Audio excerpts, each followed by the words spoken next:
happy that you're here with us today. When you came in, you got a Connect card, and we'd like you to fill that card out and drop it in the offering bucket at the end of service. If today is your first or second time here with us, fill it out, hang on to it, don't take it out to guest services at the end of service, and they have a free gift for you for being with us today. We invite you to sing along, clap your hands. We're going to worship our Lord and Savior this morning.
When you call my name, I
ran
To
No point of reference. Spoke to the dark, fleshed out the wonder of light.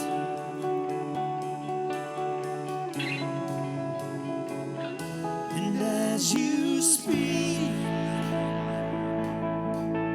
100 billion galaxies are born. In the vapor of your breath, the planets fall. If the stars were made to worship, so will I. I can see your heart and everything you made. Every burning star, a single fire of grace. If creation sings your praises, so will I.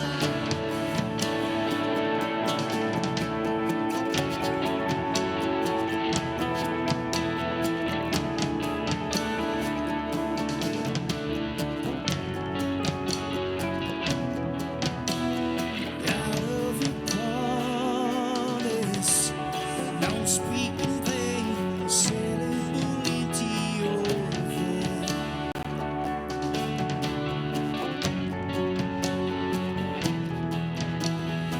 Once you have spoken, nature and science follow the sound of your voice.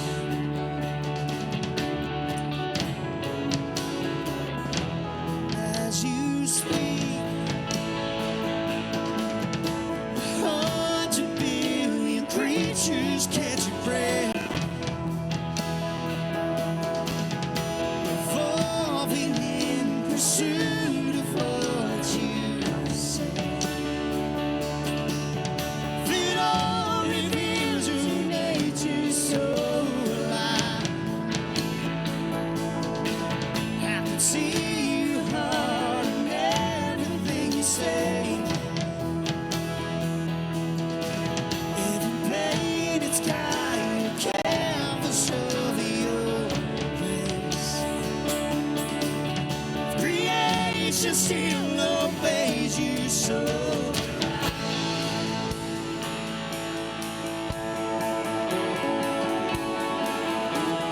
So will I.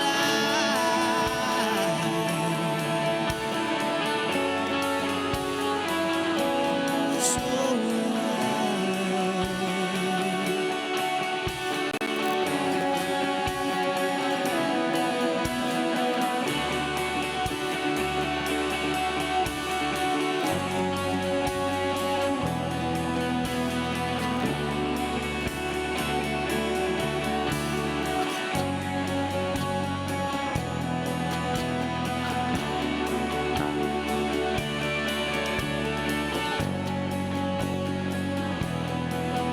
Stars were made to worship, so will I.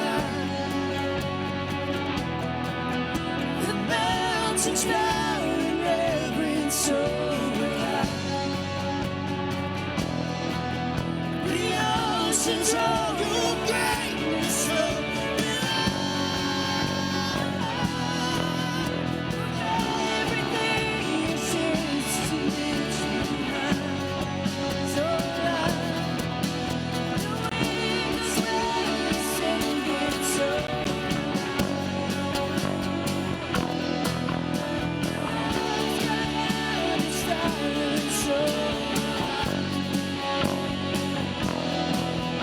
So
speak,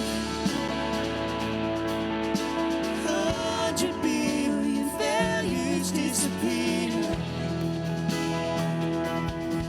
Where you lost your life so I could find it here. You left the grave behind you so alive. I can see your heart and everything you said. Everybody designed the work of art. You gladly chose surrender so alive. I can see your heart in billion different ways. Every precious one, a child you died to save. If you gave your life to love them so alive, like you would again 100 billion times, or a measure could amount to your desire. You're the one who never leaves the one behind.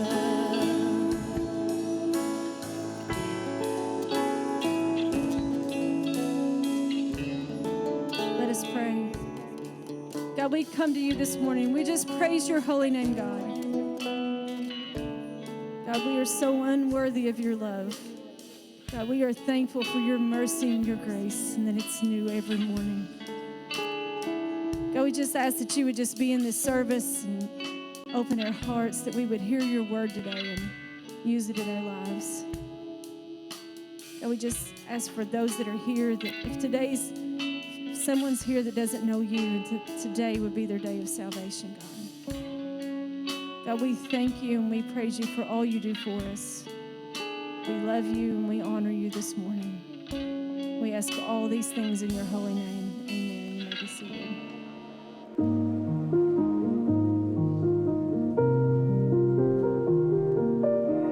The heart is deceitful above all things and desperately wicked. Who can know it? I, the Lord, search the heart, and try the reins, even to give every man according to his ways.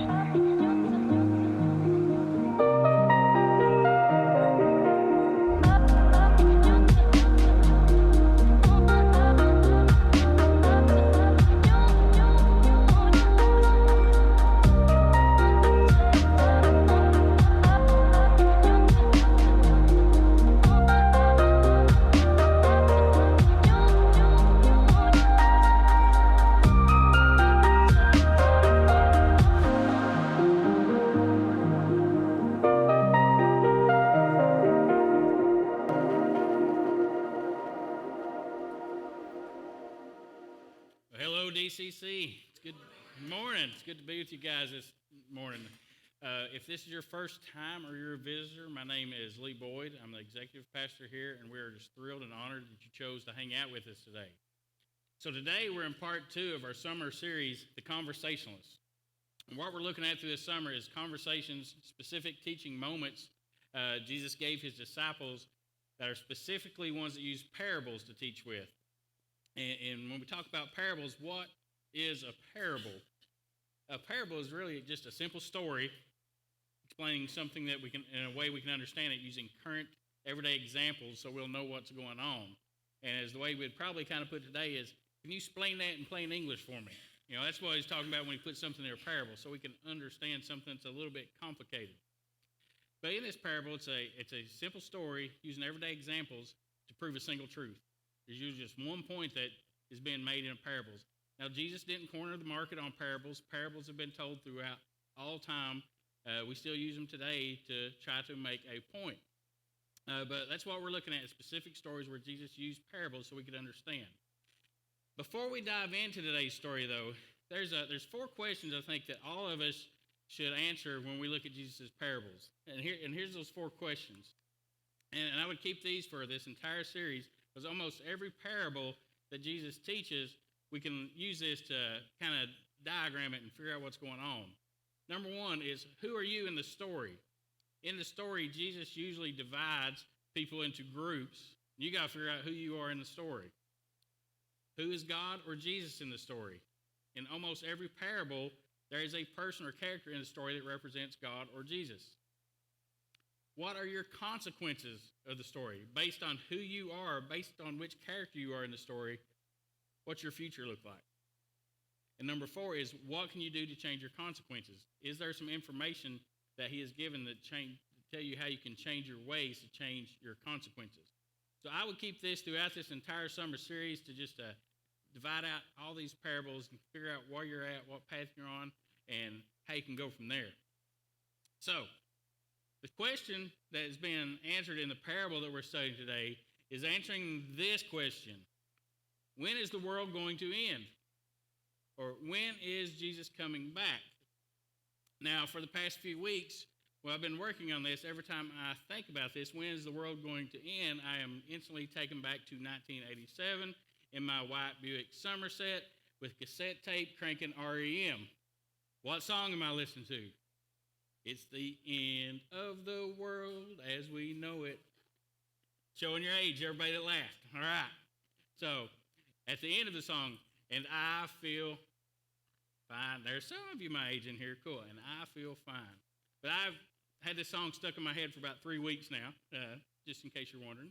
And if you're young enough, you're saying, what's a cassette tape? But the parable we're talking about is answering this question. Jesus' disciples asked him, Jesus, when is this world going to end? When will this age end? When are you coming back?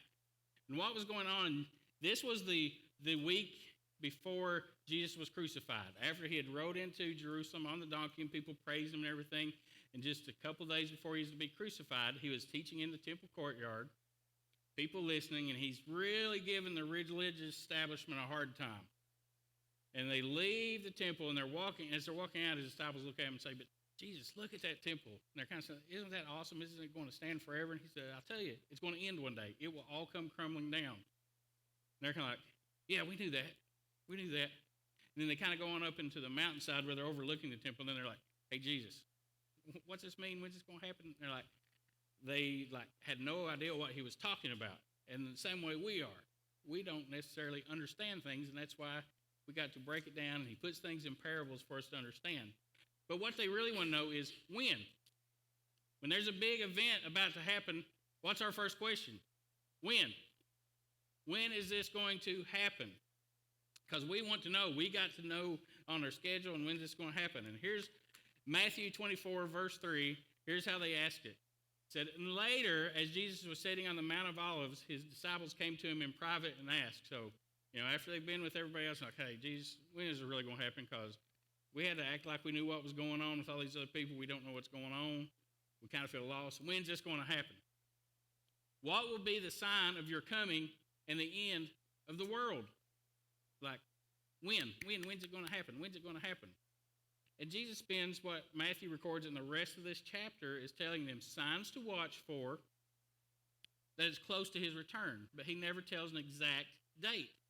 He said, listen, there's going to be things that happen that let you know this is coming close, but you don't know when. Things you can watch for that let you know that it's getting close, but you don't know when. He said, no one knows the hour or the day that I'm returning. Here's the thing. If anybody ever tells you they do, don't listen to them. Think about a few years ago when I can't remember who it was, some guy said, oh, this is going to be the end of the world, Jesus come back. His followers sold their money, and they kind of sat on the roofs waiting and never showed up. If anybody tells you that, they don't know. They're lying, okay? Jesus said, I don't know.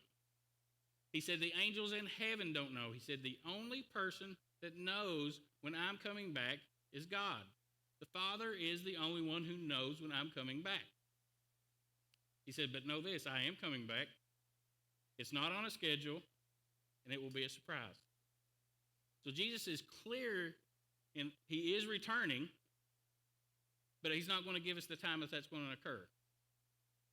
It's kind of like Jesus usually, we ask a question, hey, when's this going to happen? And he tells us a different answer than we really wanted to hear. So it tells us how to live in a time of uncertainty of a time to a certain date. It's possible that Jesus doesn't tell us when because he wants us to live for a what, not a when.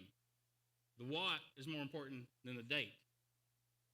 And what is the mission of Jesus? After he left the earth, it's the church mission to carry on his work, to keep sharing the gospel with everybody else.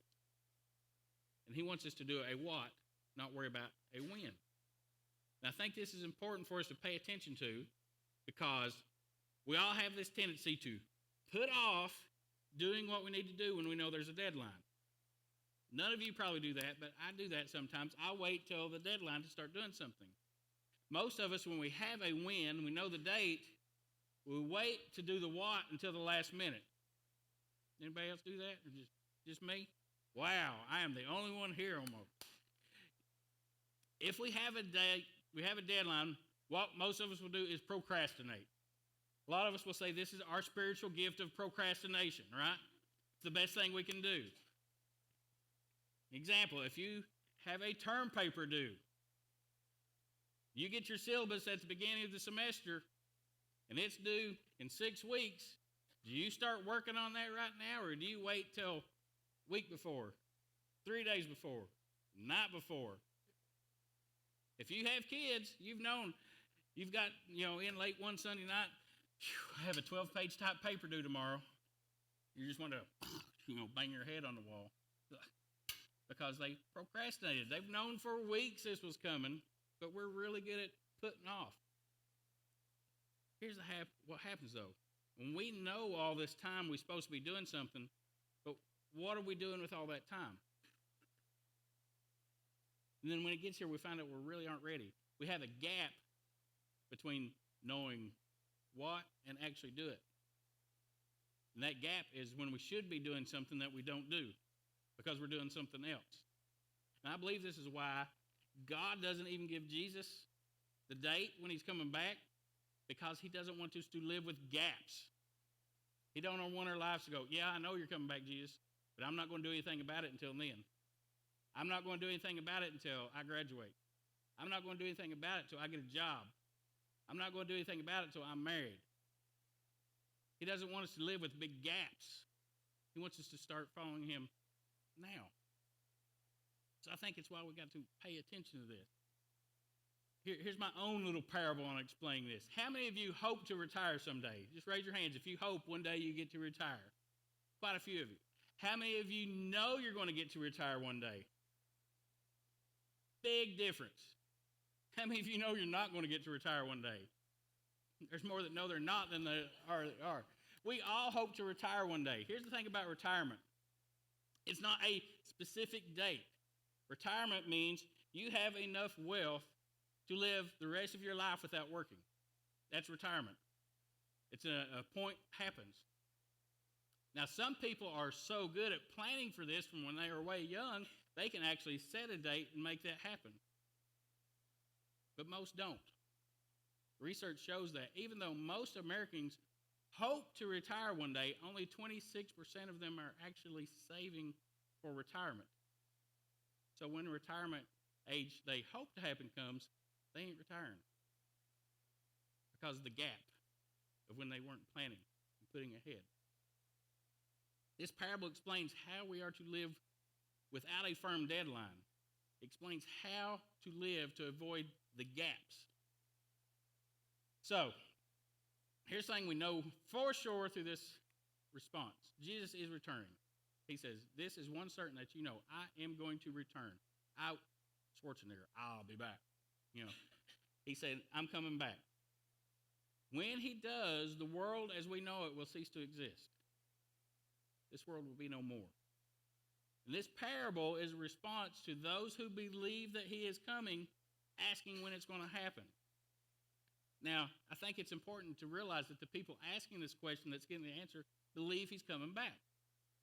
And Luke kind of tells us, somebody asked Jesus why he taught in parables, and Luke recorded that Jesus said, well, I teach in parables so that those that are truly trying to seek me can understand. Because there's going to be a lot of people who are just kind of hanging around listening and not have a clue what's going on. And even when I speak in parables, if they're not looking, they're not going to understand. It's those that are looking that get the answer. So he says, do you ever consider Jesus is going to return? How much does the fact that Jesus is going to come back one day play into how you live now? Do you believe he's returning? Do you believe he's coming back?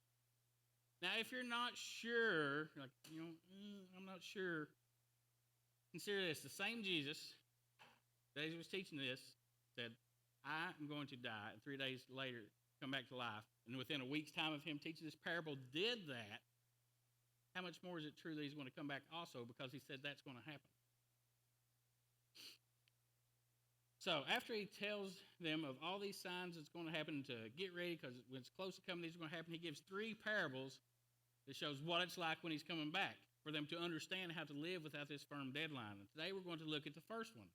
The parable we're going to look at today is referred to as the 10 virgins, or the wise and the foolish virgins. And what he uses as an example that everybody would understand is a Jewish wedding. Now, in the first century, everybody present listening would understand what he's talking about when it comes to a Jewish wedding. I mean, rich, poor, educated, not educated, tall, short, black, white, they all understood what a wedding was like in that time. Now, for us, when we go to look at this, we don't understand what a wedding looks like at this time, because a first century wedding is way different than what our weddings look like. So, before we dive in, I want to give you a brief history lesson, a little context about a Jewish wedding. So if you don't get anything out of this today, you can say, at least I learned a little history about Jewish weddings. The first thing is how we decide to get married. The guy, the groom, usually says, hey, I want to marry that girl. Or most of the time, the dad says, hey, you need to go marry that girl. And so they get together and talk, okay, we want to marry her. How much is she worth? And they kind of figure out how much they're going to pay. And they'll go to the bride's house and meet her father and say, all right, my son wants to marry your daughter, and we think she's worth this amount of money. Can we make this happen? That's just the way it worked then. I mean, there's nothing right or wrong. It's just the way it was then. Now, if the father says, yes, that amount of money will allow me to let you have my daughter for marriage, then what they do is say, all right. And that's the agreement for the price. There's a price paid for the bride. Now think about this. When Jesus is teaching to those who's getting ready to follow him, when he refers to himself being the groom and coming to get to the bride and paying a price. Because in just about 3 days, he's getting ready to pay a huge price for those who want to follow him when he returns. If the bride's dad and the bride agrees, then they seal the agreement with what they call the cup. They all drink from the glass of wine. It's like saying cheers or whatever. Instead of signing a contract, they all agree. Basically, they're saying yes to the mess. If you're getting married, you know what I'm talking about. But this is the agreement. It's like, all right, this is going to happen. So they don't turn around and get married soon. This is where it's a lot different from now.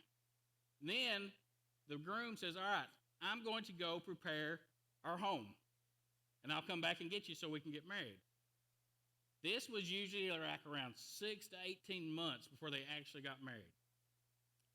The groom had to go back to his parents' house. Most of the time, they built an addition onto his father's house to bring his bride home for them to live in. If they were really wealthy, they got to build a separate structure on the property. But he had to go home and build them a place before he could bring his bride there. So it took some time. And not only did he go and build the place, before he could say, all right, it's ready, I'm going to go get my bride, the father had to say, yes, now it's ready, you can go get your bride. Because, the guys, we just say, yeah, there's some paint there, we're good to go, I'm going to get her. 2 weeks, we're getting married. He said, no. This is going to be where you honeymoon for the first 7 days. It's got to be nice. She's your wife. It's got to look good. And it's got to be proper. And you're going back to my house, and there needs to be some insulation because I don't want to hear you when you have kids waking me up in the middle of the night and all that. So it's got to be right. But think about that. When Jesus said, I'm going to go prepare a place for you in my Father's house. Everybody knew exactly what he was talking about then, because this is what it was like. I'm going to go get ready, and I will come back if I tell you I'm coming back to get you. And the bride's going to be waiting. So when the father says, all right, it's ready, go get your bride, there's what's called the taking of the bride. It was a big deal. Nobody knew when it was going to happen. It was always like a surprise. And the groom party came in the middle of the night, made a lot of noise, had lights on, blowing horns. It was a big deal. And everybody's, oh, what's going on? Oh, somebody must be getting married. It was a big deal. But it had been 6 to 18 months, so there was always a pre-warning. So like once the father said, yeah, it's okay, somebody from the groom's party would go tell the bride and her party, hey, listen, the father's approved it. Sometime today, tomorrow, next 2 or 3 days, they're coming to get you, so be ready. Because, they weren't sitting there wearing their wedding dresses and all that, but now they are because they know it's about to happen. Then, once they get ready, the groom actually shows up, and the big warning, they come in making all the noise and everything, the groom comes, gets the bride, they steal her away, kind of picks her up, carries her like she's being stolen. It's a big deal. They all know it's happened, but it's kind of how they celebrate. They go back to their home. They go into the wedding chamber for 7 days with the door closed. This is when the marriage happens. All the wedding party is inside the father's property, basically having a party. Then after the 7 days, they have a big old giant feast. That's how a first century Jewish wedding occurred. A little bit different from ours. So as we read this story, if we take that context, I think it will make more sense. And then, Jesus is talking about, when I return, the kingdom of heaven will be like. He's saying, all right, the kingdom of heaven, as we talked about a few weeks ago, came when Jesus came. But then, when I come back, it's going to change. It's going to be like 10 virgins who took their lamps and went to meet the bridegroom. They went to meet him. They had their pre-warning. Somebody comes and said, all right, Father said it's okay to come get you. He's coming soon. Get ready. So they all get their, bride dresses on, their bridesmaids' dresses on, and they're getting ready, and they go to wait. And here's where Jesus starts dividing people into groups. 5 of them were foolish, and 5 were wise. Last week, Pastor Matt talked about the parable of building on the rock and the sand. And this is the same 2 groups that Jesus divided people into, foolish and wise. And the result of the parable said this. Jesus said, listen, those who hear my voice and do what it says are wise. Those hear me and do not do what I say are foolish. Wise and foolish is not about your IQ. It's about your obedience to what Jesus teaches. It's about a heart matter. It's about, do I really want to do what Jesus says? Because if you do, he says, you're wise. If you say, no, I'm not doing it, Jesus, my heart is going somewhere else, he said, you're foolish. So we're divided up. So this is where division starts to happen. For when the foolish took their lamps, they took no oil with them, but the wise took their flask of oil with their lamps. So, we have the foolish who really want to do the minimal amount of preparation possible. It's like, yeah, I want to go be a part of the wedding. I want to attend this party if I don't have to do anything. If I don't have to put any effort into it. I would like to go to the party, but I really don't want to be inconvenienced. I mean, who wants to carry this flask of oil around? I mean, come on. I mean, I want people to see my dress. I don't want them to see me carrying this flask of oil. I mean, it's not going to match. Come on now. I got 3 women at home. When it comes time for dressing up in prom, they're not carrying a purse. If anything, it's a clutch. It's because I live with 3 women. I know what that is. It's a tiny purse. You may carry your ID in it, if anything, but when you're going dressed up, they got their dresses on. You got pockets, so you're carrying everything for them. They're not carrying it because they don't want to be inconvenienced. They don't want to take away from the dress. They want it to match. It's got to look good. You know what I'm saying? And they're kind of like, the foolish are kind of like, yeah, I don't want to put effort into it. I'm afraid what others might think if I'm carrying around my oil all the time. I mean, they might think I'm some kind of nerd or something, so I'm not going to do that. Now, look at the foolish kind of like bandwagon fans. As long as things are going really good, they're going to hang around, but when things start getting difficult or require some effort, they're going to jump off. Now, the wise, they're going to do whatever it takes to attend this feast. They want to be on the team. They want to be a part of it. They don't just want to be a fan. They don't care about what others think about them carrying their little flask of oil around. You see her? That flask of oil did not match that dress. Like, I don't care. I'm going to have my oil. because I'm going to be ready. As the bridegroom was delayed, they all became drowsy and slept. What does this mean? All right. They're sitting there waiting. It gets really late at night. What do we do late at night? We go to sleep. They still lived life like they normally would do, okay? It's okay. But at midnight, there was a cry, "Here is the bridegroom." This is the real warning. It means he's on his way. He's getting ready to come. He's getting ready to steal the bride. It's the moment they've been waiting for. Come out to meet him. Then all the virgins rose and trimmed their lamps. So they all heard the warning. They got up and they cranked the oil full blast on their lamps because they want the light to come, because they want to see. Think about it. It's first century. There's no street lights. The roads are full of dust and rocks. You're going to bust your toes. You're trying to walk in hills. You've got to have some light to see where you're going. They're all turning their oil on. And the foolish said to the wise, "Give us some of your oil, for our lamps are going out." But the wise answered, "I don't think so. Since there will not be enough for us and for you, rather go to the dealers and buy for yourself." So here's what happens. Yeah, I want to go to this, but I'm not going to be willing to carry this oil. But it took longer for him to come, and my oil is low, and now I'm turning the light on. I don't have enough oil in my lamp to get to the party. What am I going to do? I'm going to ask the ones that were prepared. Hey, my friend, you know I love you. Can I have some of your oil? I don't think so. Go get your own. Because when I was carrying my oil and you were making fun of me because this didn't match my dress,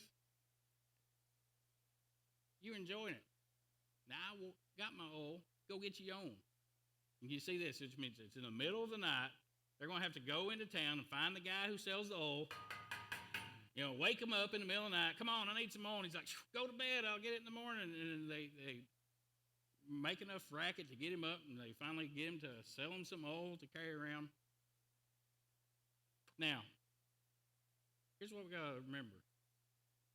In Romans 14:2, Paul tells us this: each person will have to give an account of himself in front of God. We can't rely on somebody else. In Galatians 6, he says, each of us will reap what we sow. What were you doing during the gap? What happened during the gap? Why weren't you carrying some oil? And it doesn't matter who your friend is with some oil. It doesn't matter who your mom is. It don't matter who your dad is, your papa or your granny. Even if your dad's a preacher, if you don't have your own oil, you're out of luck. It's all on you. And while they were going to buy the oil, they went and woke up the dude to get some oil. The bridegroom came. He showed up. And those who were ready went in with him to the marriage feast, and the door was shut. When they decided to finally get prepared, it's all right, it's last minute, but we're going to go get prepared. It was too late. This kind of reminds me of a Broadway play. Has anybody been to a really fancy Broadway play where you kind of got to dress up and go to? When the show starts, actually about a minute before the show starts, they close the doors to the auditorium. And if you show up once those doors are closed, there's a guy standing there or a lady standing there, and you get ready to go in and say, "You can't go in right now." You're like, "But I just paid $120 for this ticket just like they did. I'm going in." They said, "No, you're not." Because they came on time and were prepared. You're not going to take away from their experience because you were unprepared. And you have to wait till the next intermission before they let you in. So if you're not prepared, everybody else isn't going to have to pay the price for it. It's on you. Afterwards, after they went and bought some oil, the other virgins came also saying, "Lord, Lord, open to us." But he answered, "Truly I say to you, I don't know you." Like, who are you? I come to get my bride, and everybody that loves my bride and is a part of it, part of her family, were ready and came. And if you weren't there, that means you probably were just kind of hangers-oners. You probably really didn't care that much. He's like, "I don't know you." Too late. The door's shut. It's not being opened again. So Jesus says, do what? Watch. Watch, therefore, you need to know the day nor the hour when this is going to happen. What's this mean, watch? You mean through all this, they ask you when you're coming back, when's the end of the world, and you're going to say, watch. Well, watch in the Greek that time meant to be actively prepared. It meant to be vigilant, be doing something every day so that you're ready when it happens. Watch. Make sure. The singular point that Jesus is making in this parable is be ready for his return. Be ready for his return. How do we do this? Live every day like he's coming today. Not say, well, I will next week. I will after I get married, after I get my job, after I get my debts paid off, then I'll start getting ready. We'll procrastinate and put it off. Too often, it's too late when we do that. You know, there's a song back in the 60s called People Get Ready. The Impressions, or Curtis Mayfield wrote it. People get ready, the trains are coming. Get your ticket and get on board. Because once that train goes, it's too late. This is basically is basically a gospel reference. They end up being a great rock and roll song. It's listed as the top 100 songs of all time in all music references. Bob Marley did a really good version of it. Rod Stewart did. Jeff Beck. A lot of people did it. But the whole point is, people get ready. Trains are coming. When it pulls out of the station, it's too late. So you got to live every day today like he's coming. So, what we do? Watch. Watch. It means to be ready, be prepared. This is the only way that we can be sure we're going to enter into heaven. Jesus answered their question in typical Jesus answers. He told them what they needed to hear, not what they wanted to hear.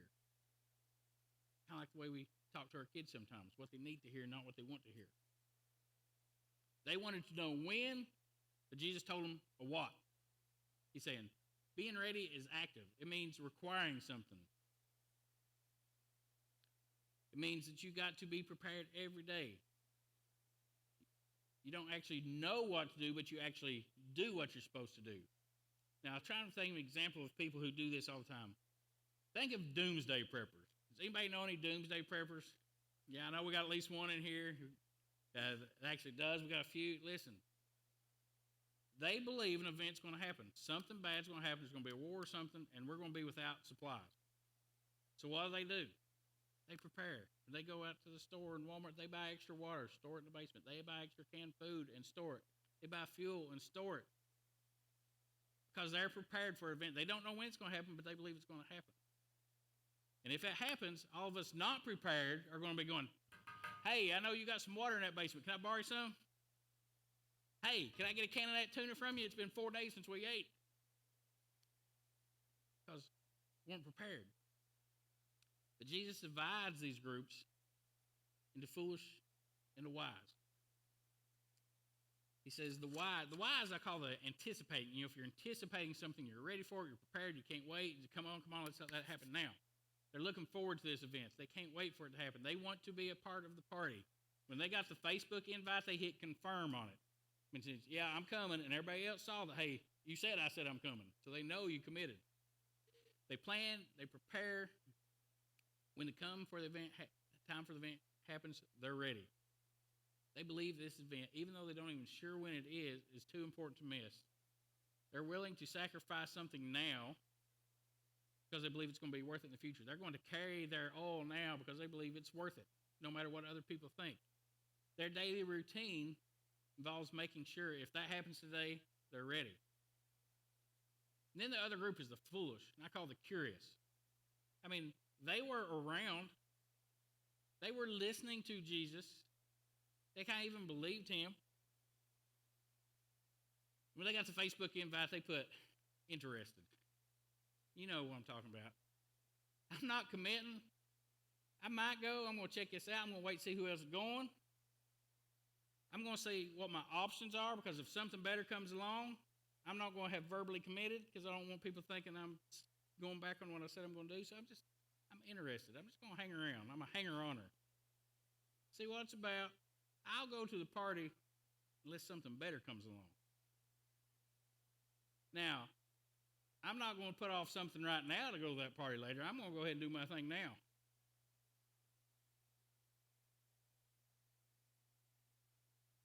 Willing to be included as long as it doesn't take any effort. There's no minimal effort possible is required. Yeah, I like to go if I don't have to do anything and enjoy it, but if I have to do anything, I don't know. This is watch and see. Jesus' singular point in this parable is be ready for my return. So I want to look at these 4 questions we talked about before. Who are you in the story? Your choices are the foolish virgin, the wise virgin, or the bridegroom. I'll give you a hint. None of us are the bridegroom. Okay? Who are you? Which group are you divided into? Who is God or Jesus in this story? What are your consequences based on who you are? Which character you are? Will you be shut out? Or will you be allowed entry? Were you prepared? Or were you underprepared? Was you willing to carry your oil out in public when it was inconvenient? Or was you like, I'm not going to be prepared? And the 4th one, if you don't like your consequences based in the group you're lumped into, what can you do to change those consequences? What do you need to do to be ready if you're not ready? Are you prepared? Are you ready? Now, if you're asking, what do I need to do to be prepared? If you're not sure, then you need to be asking this question, what do I need to do to get ready? 2 things. Know what Jesus teaches. You need to make an effort to know what Jesus teaches so you're ready. Coming to church once a week is a step in the right direction. But you don't know Jesus from coming to church once a week. That's a jumping off point, a place to get started. How much time during your week are you knowing what Jesus teaches? How much are you listening to what he says? How much are you diving into his word and breaking it apart like we have this morning to figure it out and understand it? Then second is do what he teaches now, not later. Don't procrastinate. Don't put it off. Do what he teaches now. All of us have a little bit of knowledge of what he teaches now. Start there. Most of us have a knowledge of something we should be doing, what Jesus teaches, and already not doing it. That's a great starting point. But for there are others, they know there's things they should be doing. They should be making a public profession of their faith, but they haven't. They should be getting baptized to show that to others, but they haven't. Is there a sin that you need to stop because it's against what he teaches? Are you loving others like he teaches? Is there someone you need to forgive like he tells us to do? Are you supposed to be participating somewhere in his mission and carrying it on, and you're just not doing it because you don't have time, or what will people think? What do you know that you need to do now? So, being prepared is the difference between knowing about Jesus and living for Jesus. A lot of people know about Jesus. Even Satan and his demons know all about Jesus, but they don't live for Jesus. And there's a difference. The difference between information about Jesus and application of what Jesus taught is the difference between the wise and the foolish. Because there will become a time when it is too late to live wise. There will come a time it is too late to get prepared. When that door is shut, it is shut. Not knowing when, him not giving us the answer of when, because it requires faith. If he told us when, we would think, I don't have to have any faith. I can just wait right up to the minute, do my thing, and be good. No, he said, I want you to live by faith. Jesus taught throughout his entire life here, live by faith. Trusting him is what faith is. It's doing when you're not sure of the results. Trusting when you can't see what's over that ridge and going on anyway. Walking by faith. Being ready even when you're not sure when you need to be ready. That's faith. In the New Testament, faith is referred to 254 times. That's why Jesus answered them with a what instead of a when. He's like, it doesn't matter when I come back. What matters is that you have faith and are living day to day like I'm coming back today. There's no deadline. Requires faith. We should live a constant active preparation as if he's coming back. So a good question to ask yourself, if you are prepared, is this. Would I be okay if Jesus came back today? Be honest with yourself. Am I prepared if Jesus came back today? Am I ready if he comes back today? Now, when you answer this, if you're good, if you have peace with that, you probably think you're going to be better off if he came than you are now, then you're prepared. If you're saying, I really don't want him to come back today, you got to ask yourself, why not? Where are you not prepared? Because there's something going on if you don't want him to come back today, if you're worried about him coming back today, that you're not ready. Why not? What is preventing you from carrying your all now? Worried what others will think? It don't fit into your schedule? Well, I like the idea of doing what Jesus says, but it just doesn't fit to what my plans are. What is it? For most of us, this time is going to come when we die. There's a pretty good chance none of us will be here when he returns. It could happen before we leave today, but most of us will die. We don't know when that's going to happen either. If you drive on 23 every day like the most of us, you're taking a pretty good chance that it's going to happen soon. It's a pretty good chance of it, I'm just saying. We don't know when our time is going to be up. Are you prepared? You know, if you was to unexpectedly pass away today, are you prepared? Would you be allowed into heaven, or would the door be shut for you? Would it be too late? If you died, would you be prepared and wise, or unprepared and foolish? No one has the luxury of, or the security of knowing when our time on our earth is up. The only thing we can do is be ready now. So like back in 1987, we were singing, "This is the end of the world as we know it." Can you say, "I feel fine. I'm ready. I'm prepared"? Are you ready if the world ends today? I want to ask everybody to bow their heads. In a group like this, I know there's a